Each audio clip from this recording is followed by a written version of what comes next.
Assalamualaikum warahmatullahi wabarakatuh. Perkenalkan, nama saya Darves Raufsaif Hidayatullah dari program studi Ilmu Politik, Fakultas Ilmu Sosial dan Ilmu Politik, Universitas Islam Negeri Syarif Hidayatullah Jakarta, semester 1 kelas 1A dengan NIM 1241102103037. Sebelumnya saya mengucapkan terima kasih banyak kepada dosen pengampu mata kuliah Bahasa Indonesia yaitu Bapak Idris Toha MSI.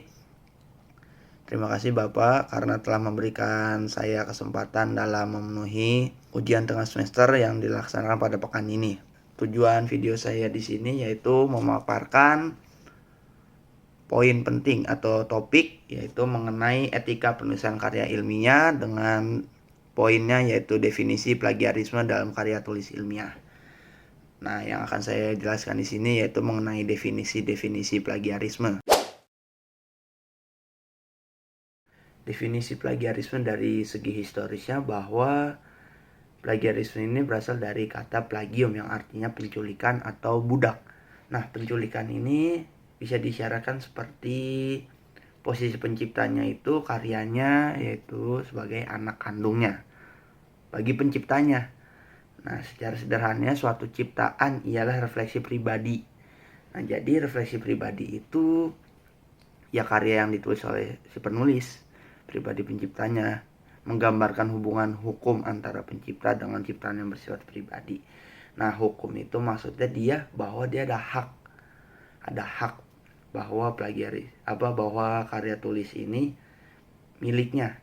Jadi tidak boleh diambil begitu, karena emang udah hak pribadinya dari karya tulisnya atau anak kandungnya, peristilahannya dalam segi historis tersebut. Nah, jadi tindakan plagiat ini seolah-olah hal yang negatif lah dalam sebuah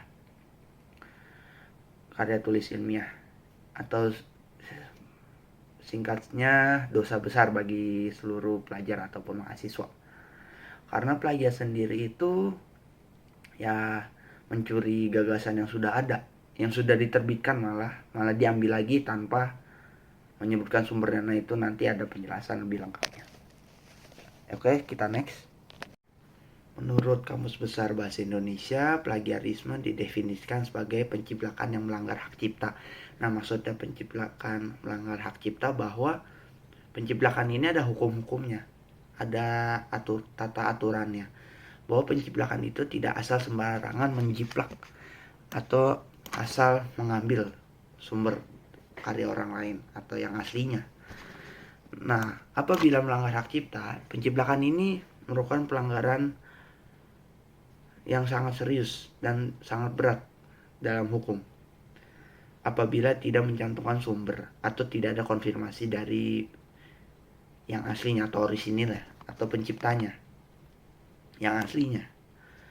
Lebih spesifik, penciplakan ini menyalin sebagian atau seluruh karya orang lain tanpa izin dan mengklaimnya sebagai karya sendiri. Dan tadi saya sudah singgung tadi, dia mengakui bahwa karyanya itu miliknya dia, tapi aslinya ide dari orang lain. Lalu habis penciplakan pasti ada pembajakan. Itu dalam sebuah film, buku atau karya lainnya, bahwa pembajakan itu sama seperti penciplakan, yaitu mengambil lalu tapi dia menjualnya kembali, dia mendapatkan untung. Yang sebenarnya pihak pencipta yang aslinya ini tidak mendapat untung karena sudah diambil oleh pelaku plagiat tersebut. Nah, lalu terus ada penggunaan tanpa izin. Tadi sudah saya singgung, penggunaan tanpa izin dia tidak ada konfirmasi terhadap pencipta yang aslinya bahwa dia mengambil karyanya lalu dia menyebar di post di mana saja tanpa sepengetahuan oleh penciptanya yang aslinya. Dan juga ini termasuk pelanggaran hak moral. Nah, maksudnya hak moral ini bahwa dia itu memodifikasi karyanya orang lain, lalu dia mengakui karyanya sebagai karyanya sendiri, dan juga tanpa perizinan dari pencipta yang aslinya, sampai mengubah judul atau mengubah isi bukunya. Padahal konsep darinya itu sama isinya, hanya merubah atau memparafrase walaupun maknanya sama. Sebenarnya boleh memparafrase, cuma kita harus mencantumkan sumber-sumbernya. itu agar tidak terjadi tindakan pelanggaran hak cipta. Itu dari maksud dari Kamus Besar Bahasa Indonesia.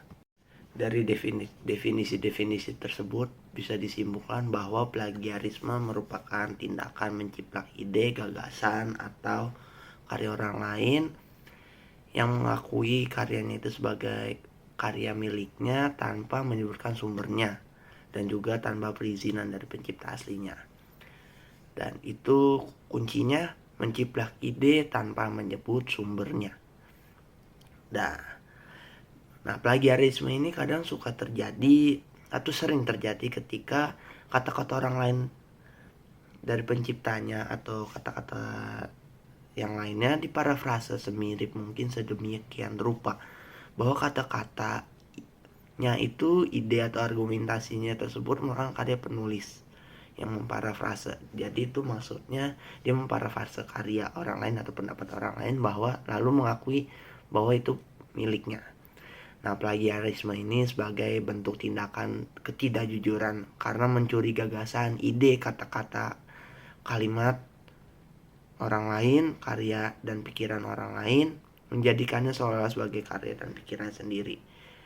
Jadi plagiarisme ini sangat tindakan yang tidak etis lah dalam karya tulis ilmiah.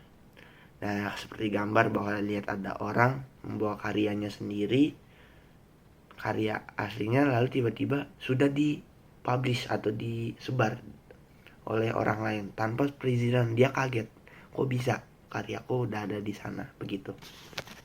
Cukup sekian pemaparan materi yang dapat saya sampaikan. Apabila ada kekurangan dan salah kata mohon dimaafkan, dan terima kasih kepada Bapak Idris Toha MSI, dosen pengampu mata kuliah Bahasa Indonesia, telah memberikan kesempatan saya dalam memenuhi ujian tengah semester atau tes pekan ini. Terima kasih. Saya Darves Rasul Hidayatullah pamit undur diri. Wassalamualaikum warahmatullahi wabarakatuh.